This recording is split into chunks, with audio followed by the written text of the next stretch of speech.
देखिए, एक छोटा सा देश है इजराइल, जिसकी बहुत कम पॉपुलेशन है, लेकिन ये देश जिस जगह पर है वो दुनिया की सबसे कंट्रोवर्शियल एरिया में से एक है। हजारों साल से यहाँ लोग लड़ रहे हैं। अब इसमें कई सारे क्वेश्चन आते हैं कि ऐसा कौन सा मुद्दा है जिसकी वजह से हजारों साल से लोग यहाँ लड़ रहे हैं, और आए दिन इस एरिया में जब न्यूज़ आती है तो हम सुनते हैं जैसे गाजा पट्टी, Hamas, temple mount, West Bank. तो ये सारी चीज़ें क्या हैं और ऐसा कौन सा मुद्दा है जिसकी वजह से ये लोग आज तक लड़ रहे हैं और पूरी दुनिया मिलकर भी इस इशू का सॉल्यूशन नहीं निकाल पा रहे। और उससे भी बड़ा मुद्दा ये है कि इजराइल के पास ऐसा क्या है कि इतना छोटा सा देश होकर भी सारी अरब कंट्रीज को अकेला हरा देता है। तो ये सारी चीज़ें हम काफ़ी डिटेल में डिस्कस करेंगे, लेकिन उससे पहले हमको इसकी पूरी कहानी जानना बहुत ज़रूरी है।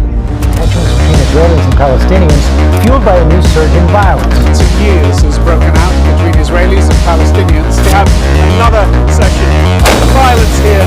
Israeli settlers throwing rocks and setting houses in Palestinian neighborhoods. The UN is expressing alarm attacks